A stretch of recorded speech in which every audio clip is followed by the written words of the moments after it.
Hoy vamos a hablar sobre un tema y el título de la meditación en el día de hoy es No pierdas tu identidad. Mateo capítulo 3, verso 16, verso 17. Y leemos así para la gloria del Padre, del Hijo y del Espíritu Santo. Y Jesús, después que fue bautizado, subió luego del agua, y he aquí los cielos le fueron abiertos, y vio al Espíritu de Dios que descendía como paloma y venía sobre él. Y hubo una voz de los cielos que decía: Este es mi Hijo amado, en quien tengo complacencia. Capítulo 4. Entonces Jesús fue llevado por el Espíritu al desierto para ser tentado por el diablo. Y después de haber ayunado 40 días y 40 noches, tuvo hambre. Y vino a él el tentador y le dijo: Si eres hijo de Dios, di que estas piedras se conviertan en pan. Él respondió y dijo: Escrito está, no solo de pan vivirá el hombre, sino de toda palabra que sale de la boca de Dios.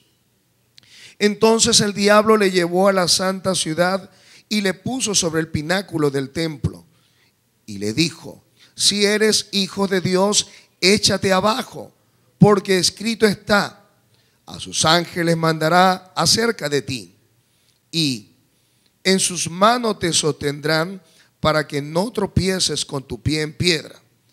Jesús le dijo: Escrito está también, no tentarás al Señor tu Dios. Otra vez le llevó el diablo a un monte muy alto y le mostró todos los reinos del mundo y la gloria de ellos. Y le dijo: Todo esto te daré si postrado me adorares. Entonces Jesús le dijo: Vete, Satanás, porque escrito está: Al Señor tu Dios adorarás y a Él solo servirás. El diablo entonces le dejó, y aquí vinieron ángeles y le servían. Hubo una voz de los cielos que decía: Este es mi Hijo amado, en quien tengo complacencia. Un título, por lo demás, maravilloso, dado al Hijo de Dios. Una voz desde los cielos que declaró su afinidad con el Padre que hizo los cielos y la tierra. No pierdas tu identidad. Yo quiero que por favor le digas al que está a tu lado: mantén tu identidad.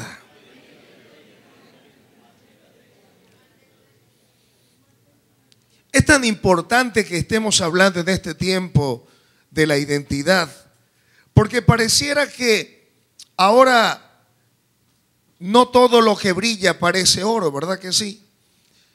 ¿Quiénes somos realmente? ¿Cómo estamos viviendo? Y encontramos toda una serie de gamas de diferentes formas en que se presentan nuestros congéneres, es decir, los seres humanos.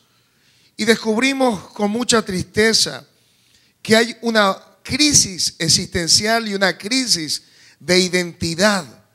En la calle, solamente con abrir las puertas de nuestras calles, de nuestras casas, y ni siquiera abriendo las puertas, solamente con encender los televisores, vemos cosas realmente increíbles. En ocasiones, hombres caminando como mujeres, mujeres caminando como hombres, hombres y mujeres vistiendo de una manera que hace 15 o 20 años atrás era impensable. Y descubrimos que mucha gente que ojalá que fuesen como Superman o como Batman, porque tuviesen quizás algunos poderes especiales, pero es que tienen una identidad falsa. Y entonces en esa identidad falsa están viviendo realmente una vida falsa. Y descubrimos que mucha gente ahora mismo se viste porque hay presiones de grupo. ¿Sabe? La sociedad está dictando, la sociedad de consumo está dictando a los jóvenes cómo deben vestirse. Y muchos jóvenes se visten porque de tal y cual forma se viste su artista predilecto, o se viste su deportista predilecto, o se vista fulano de tal que tiene mucho dinero. De manera que no solamente existe la presión a través de los medios de comunicación, a través de la publicidad, sino también a través de los mismos compañeros de escuela, de universidad, aún dentro de las iglesias se ha metido esta onda satánica. Y descubrimos gente, hombres y mujeres, sencillamente imitando a otras personas, y no porque realmente se están comportando de una manera genuina.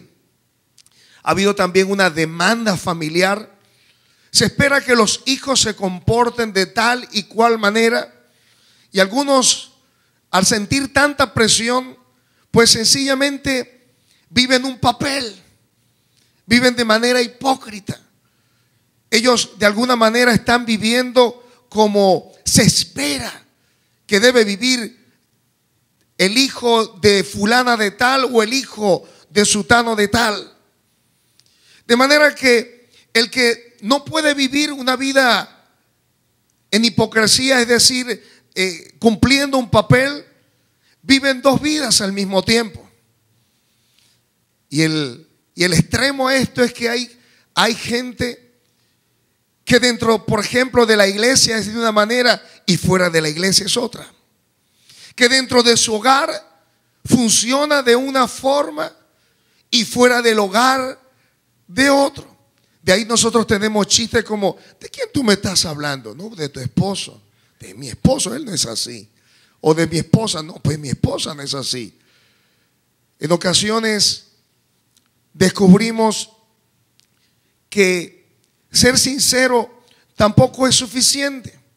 La palabra del Señor nos dice muy claro que hay algunos que en este tiempo dicen ser judíos y no lo son.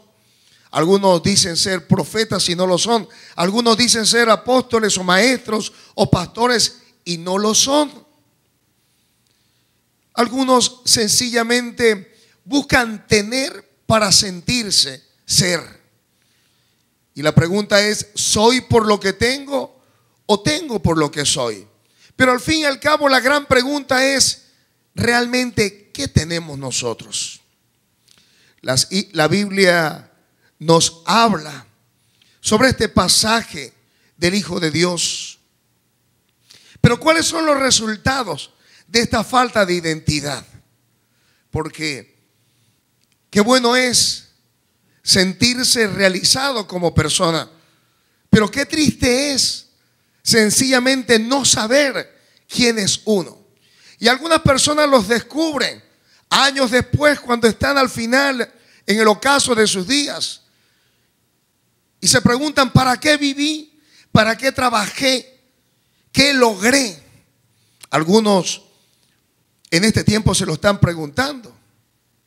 Los jóvenes casi siempre preguntan o se hacen estas preguntas: ¿de dónde vengo? ¿Quién soy? ¿Qué quiero ser? Algunos ni siquiera pueden responder ninguna de estas preguntas.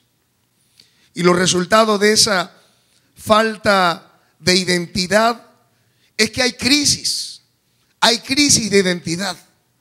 La gente, por no saber sencillamente quién es o qué desea ser, cae en estados depresivos, en conflictos mentales y espirituales. Hay una crisis de identidad que, como lo decía al principio, en el peor de los casos ni se sabe. Algunos jóvenes y aún otros que no son tan jóvenes, viejos, no saben si son varones o son mujeres, o si quieren ser varones o si quieren ser mujeres. Descubrimos también que hay una conducta y actitud crítica hacia uno mismo, porque no ha terminado de aceptar quién es uno. Y eso pudiera no quedarse allí. Algunos, por no aceptarse a sí mismos, pues no aceptan tampoco a los demás. Y esa actitud crítica hacia uno mismo y hacia los demás se ve expresada, desafortunadamente, por una falta de aceptación a los demás. Descubrimos, lamentablemente, cuál es la razón o el origen por el cual muchos critican a sus padres, critican a sus líderes, critican a sus compañeras y compañeros de matrimonio o pareja, critican a sus jefes, critican aún a la gente que no conoce. Hay gente que goza yendo a los centros comerciales y mirando al gordo para burlarse del gordo, o del flaco porque es flaco, o del feo porque es feo, o al pasúo o al que no tiene pelo. Hay gente que disfruta eso. Y eso precisamente es porque no ha habido realmente una definición de su propia identidad. Esta falta de identidad, y es lo más triste de todo, nos lleva a una falta de propósito y una falta de metas en la vida. ¿Cómo es eso, pastor?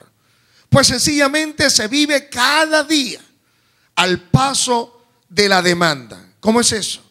Sencillamente usted no lo ve con planes de vuelo.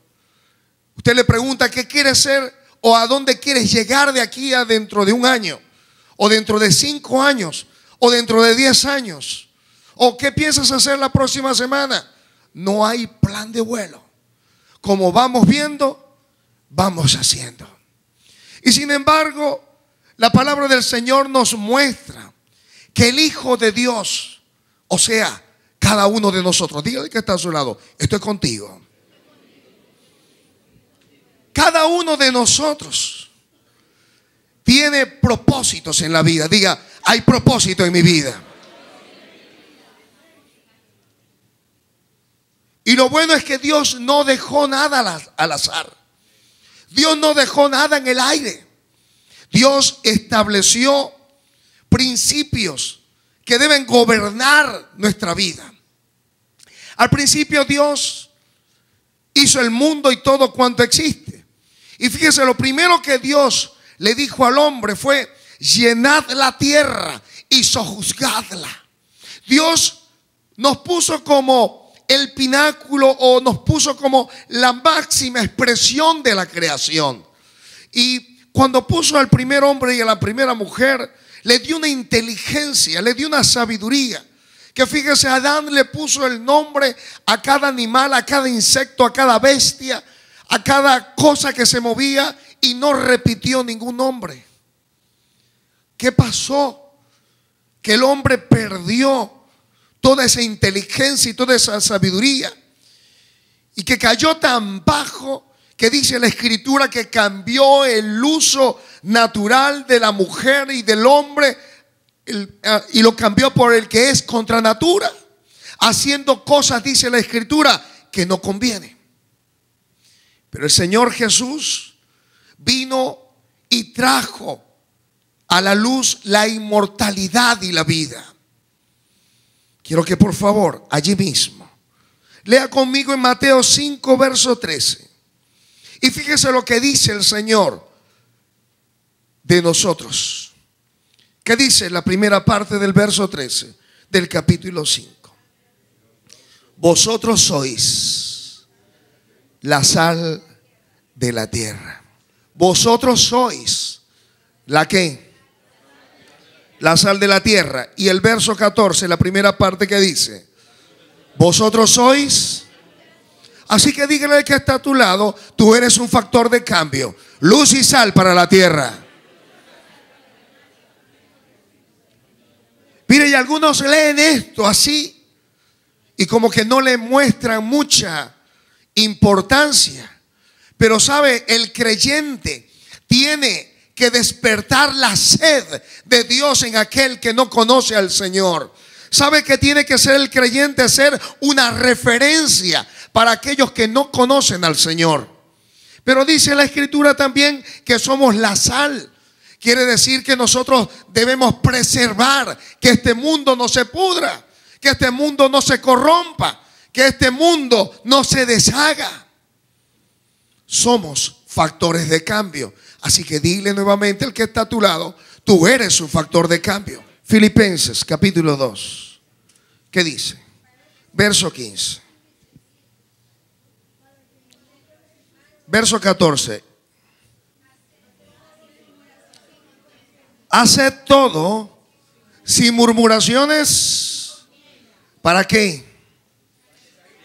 Para que seáis irreprensibles y ¿qué?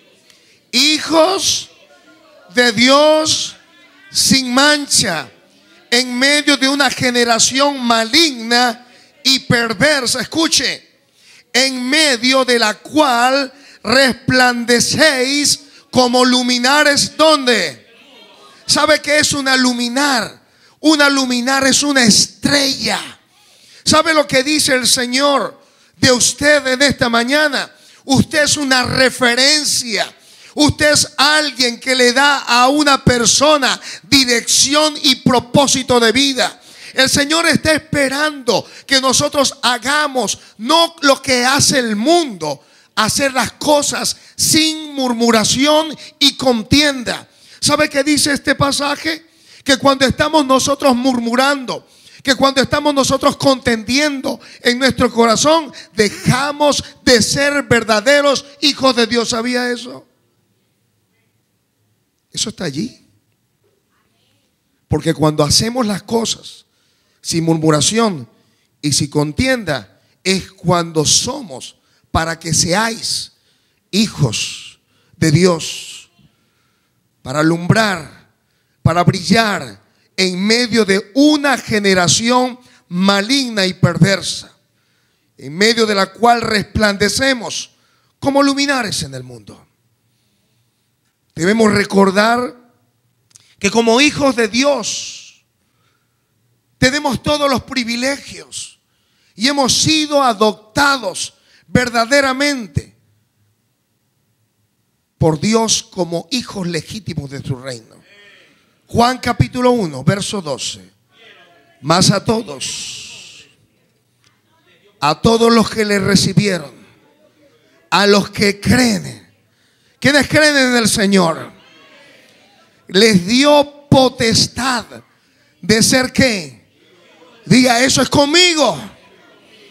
A todos los que le recibieron, a los que han creído en el nombre del Señor, Él les ha dado el poder de ser hechos hijos de Dios. Diga, eso es conmigo. Ahora fíjese lo que le corresponde a usted como hijo amado de Dios. Juan 15, 9. Como el Padre me ha amado, así también yo os he amado. Permaneced en mi amor. Fíjese lo que dice este pasaje. Hemos sido amados por Jesús con el mismo amor que el Padre tuvo con Él. ¿Qué le parece? ¿Qué le parece eso?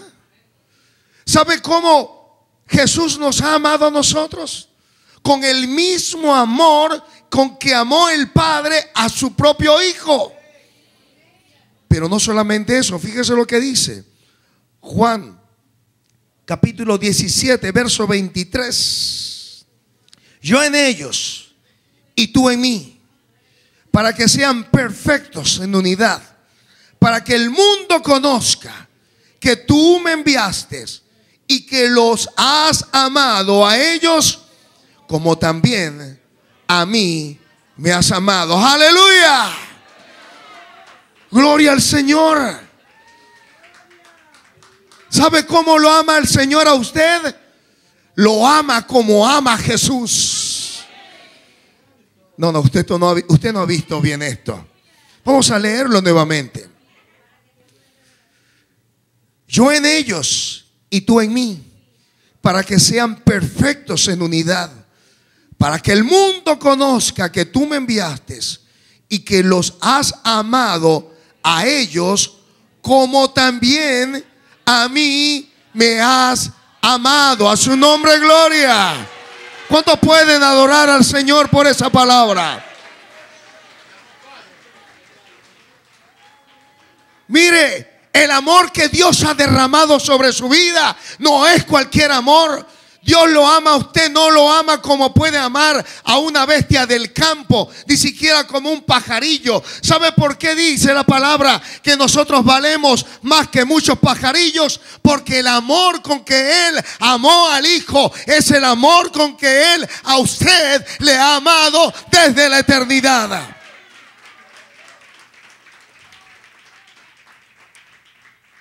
Gálatas 3, verso 29. Y si vosotros sois de Cristo, ciertamente, escuche, ciertamente, esto es casi un juramento, ciertamente linaje de Abraham sois. ¿Cuántos son linaje de Abraham? ¿Cuántos son de Cristo? ¿Cuántos son de Cristo? Diga, soy linaje de Abraham. Y escuche lo que dice aquí: herederos, herederos según la promesa.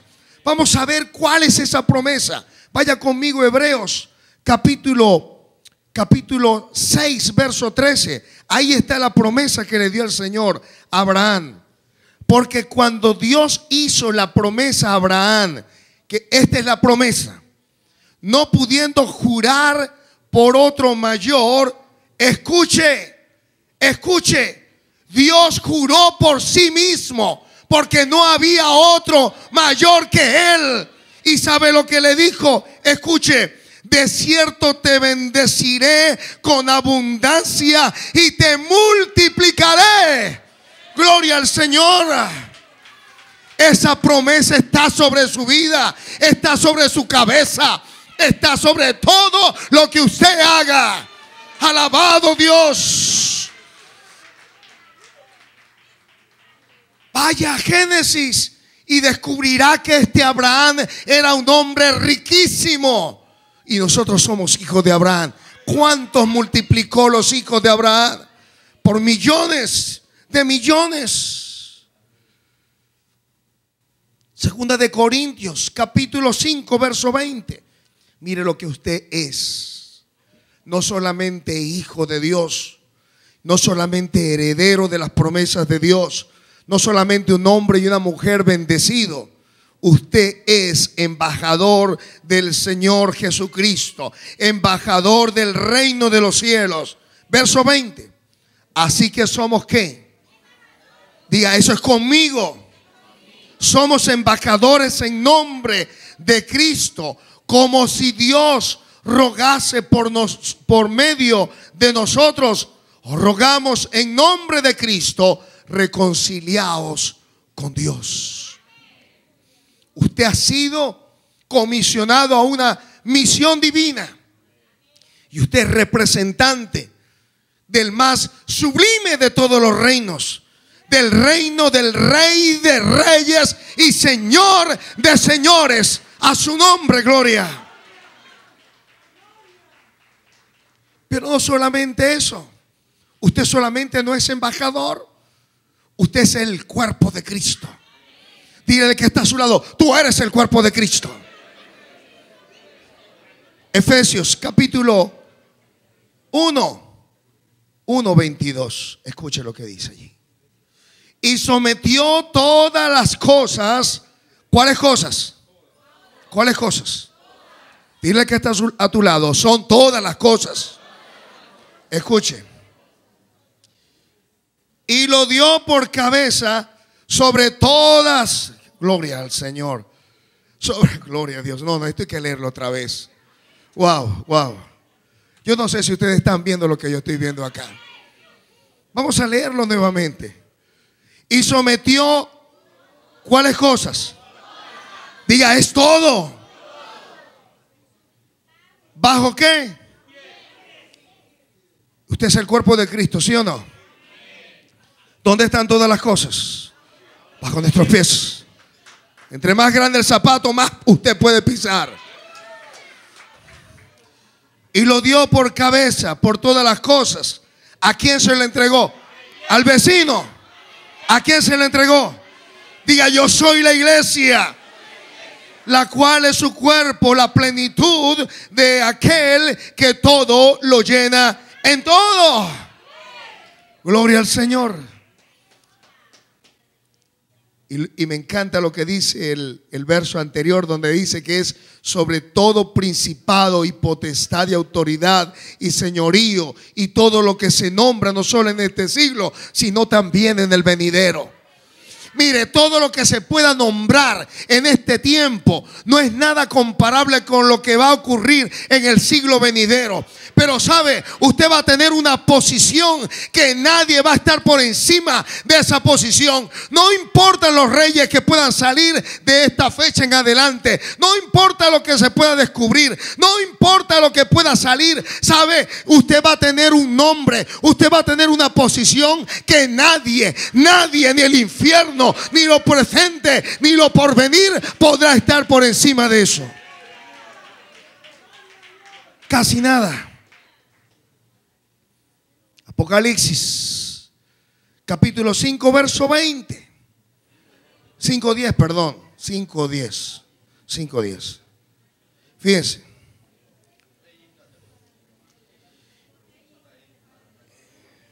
Y nos has hecho para nuestro Dios reyes y sacerdotes, y reinaremos sobre la tierra por siempre y siempre. A su nombre. ¿Sabe? No vamos a estar con unas alitas. No vamos a estar nosotros como algunos mundanos creen que es el cielo. ¿Sabe qué dice la Biblia? ¿Sabe lo que dice la palabra del Señor? Que estaremos gobernando juntamente con el Señor. Y sabe, algunos serán quizás, sabrá Dios, pero nosotros seremos reyes y sacerdotes con nuestro Dios. Dígale al que está a su lado: será sacerdote y rey.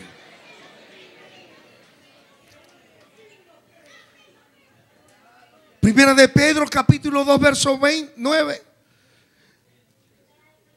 Este es el centro mismo.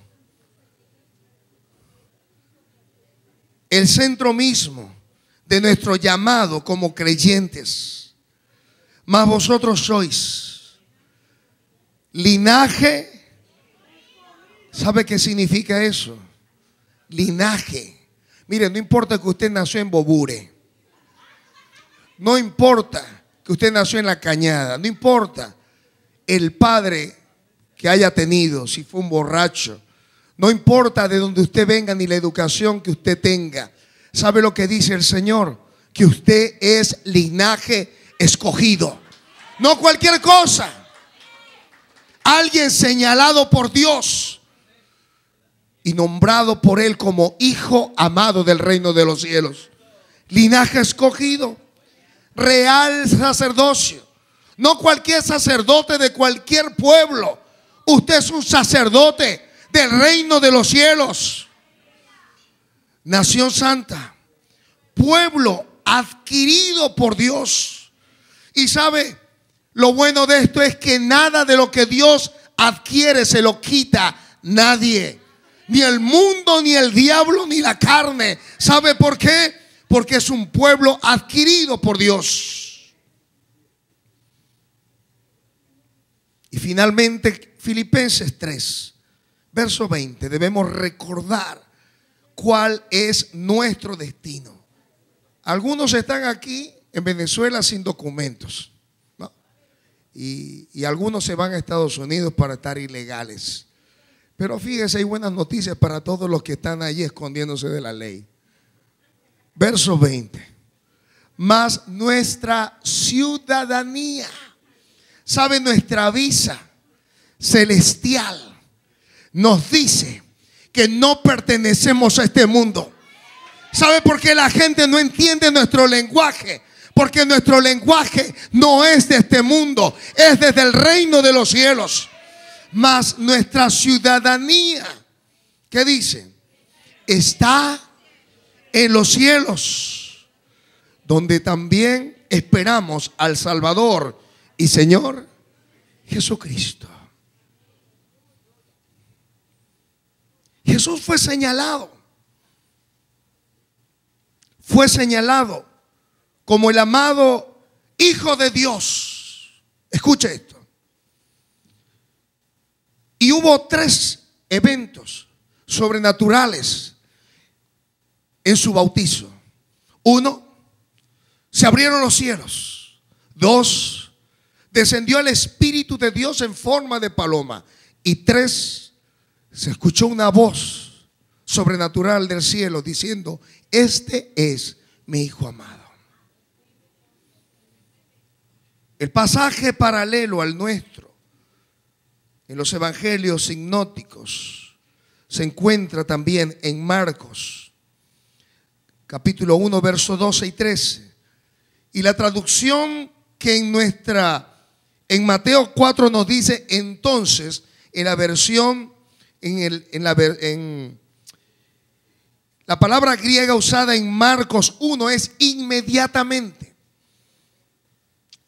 Hay una continuidad en de cronológica. Jesús fue bautizado y hubo un evento sobrenatural detrás de su bautizo. Y dice inmediatamente o entonces el Espíritu de Dios le llevó al desierto. Descubrimos nosotros que no importa las grandes experiencias que podamos tener en el Señor, tarde o temprano nuestra identidad será probada por Dios. Cuando viene la tentación a nuestra vida y la provoca Satanás, es sencillamente para deslizarnos.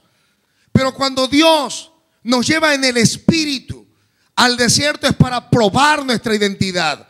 Y Jesús, al igual que Elías, que tuvo una experiencia sobrenatural, tuvo que ser probado también.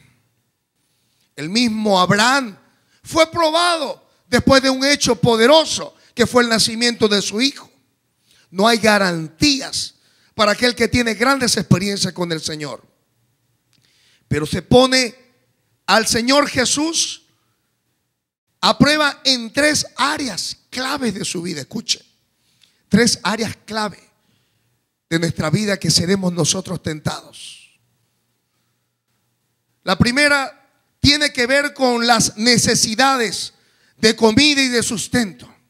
Satanás le dijo: si eres hijo de Dios. Fíjese que lo primero que hizo Satanás es poner en prueba la identidad de Jesús. Si eres hijo de Dios, di que estas piedras se conviertan en pan. Lo segundo que hizo Satanás es poner a prueba la provisión y protección del Padre. Le dijo nuevamente: si eres hijo de Dios, lánzate. Lo puso en el pináculo del templo y le dijo: pues escrito está. Y torció la palabra de Dios, la cual tiene su referencia en el Salmo 91. Y la tercera área clave que puso a prueba el diablo en la vida de Jesús fue su misión como Salvador y Redentor. Jesús respondió con la palabra. Y la primera respuesta que le dio el Señor al diablo fue: escrito está, no solo de pan vive el hombre, sino de toda palabra que sale de la boca de Dios. ¿Sabe lo que le estaba diciendo? Diablo, ahora estoy pasando un tiempo de prueba, pero eso no es evidentemente el propósito de Dios para mi vida, que yo padezca. Hoy estoy luchando contra la carne, pero yo sé que aquel que me sacó de Egipto, que aquel que me llamó de las tinieblas a su luz admirable, como ocurrió a los israelitas, provocará el milagro suficiente para producir maná del cielo, maná que me sustente. ¿Sabe por qué? Porque no solo de pan vivirá el hombre, sino de toda palabra que sale de la boca de Dios. Algunos se preguntarán, y algunos se han preguntado y han entrado en crisis porque la provisión no ha llegado. Déjame decirte que la provisión ha estado y estará, porque el que te dijo que te ha llamado con justicia eterna no te dejará ni te desamparará.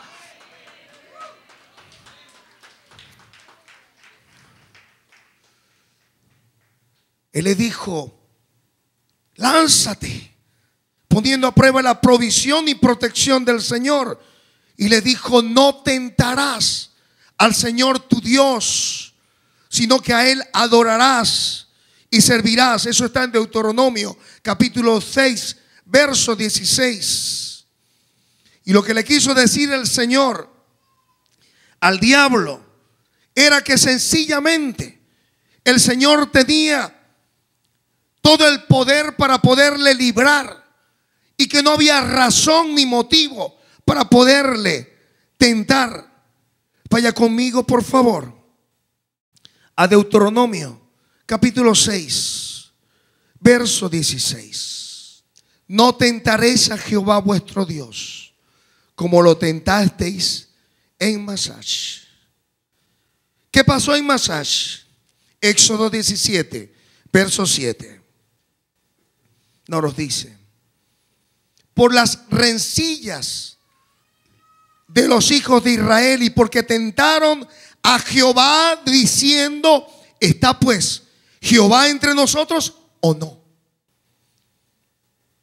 Algunos han estado poniendo a Dios a prueba en este tiempo y tentándole, jugando con la salvación, jugando con la misericordia, jugando con la bondad de Dios. Algunos han hasta dudado en la fe del amor y de la provisión de Dios.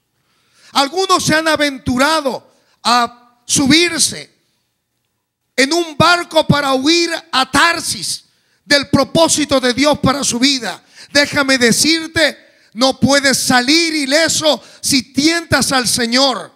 No podemos jugar con la salvación, no podemos jugar con la gracia de Dios. Seremos tentados en la provisión y en la protección también. Pero sobre todo fue tentado en su misión. Él le dijo: ¿ves todos estos reinos? Los puso en un monte alto. Todo esto te daré si postrado me adorares. Jesús sabía su propósito. Jesús sabía su misión. Mateo capítulo 18, verso 11 nos dice: porque el Hijo del Hombre ha venido para salvar lo que se había perdido. Mateo 20, 28 nos dice: porque como el Hijo del Hombre no vino para ser servido, sino para servir y para dar su vida en rescate por muchos. Jesús pudo resistir la tentación porque sabía quién era Él. Juan capítulo 8, verso 14 nos dice: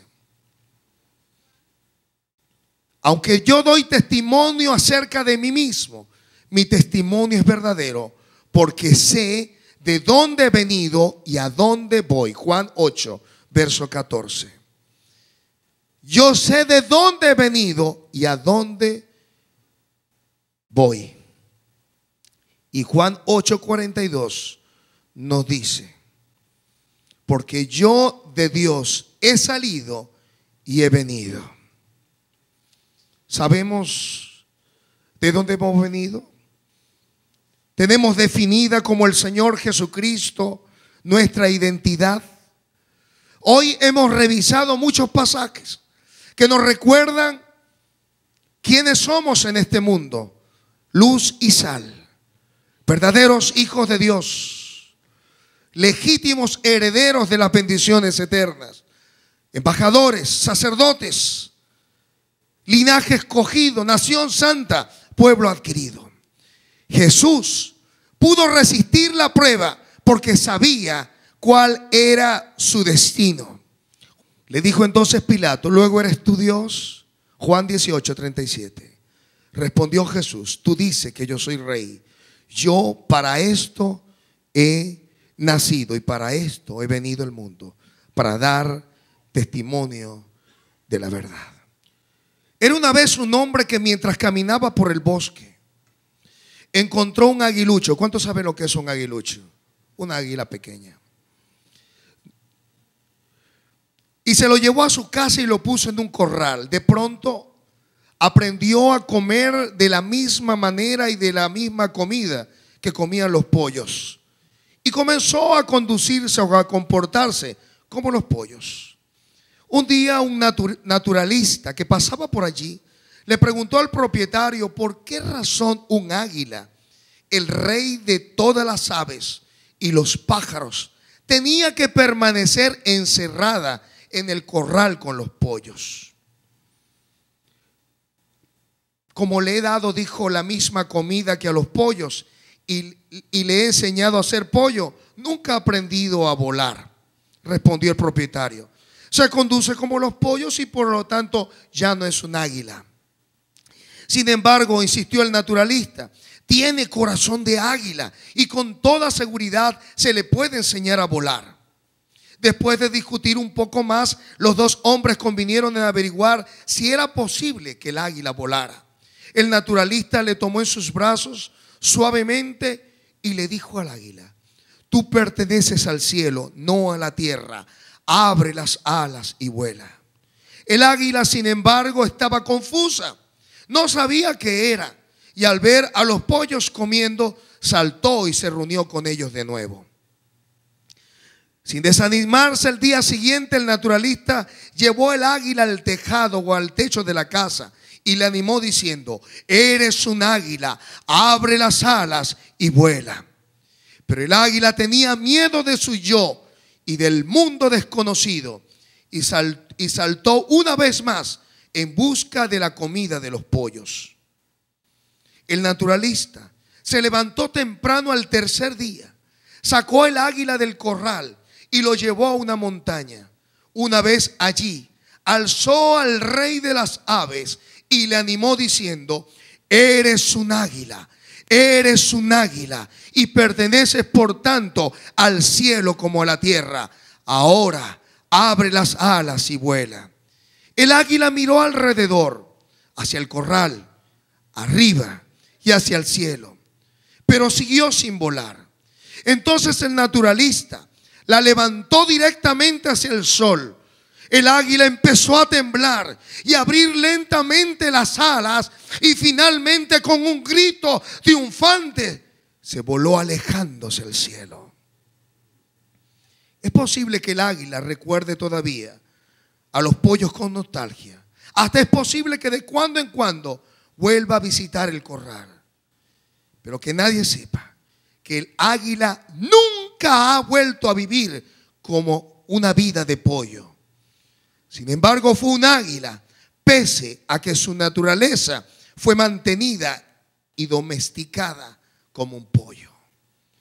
Usted y yo hemos sido destinados a las alturas, a movernos y a actuar y a vivir y accionar como hijos verdaderos del Rey de Reyes y Señor de Señores.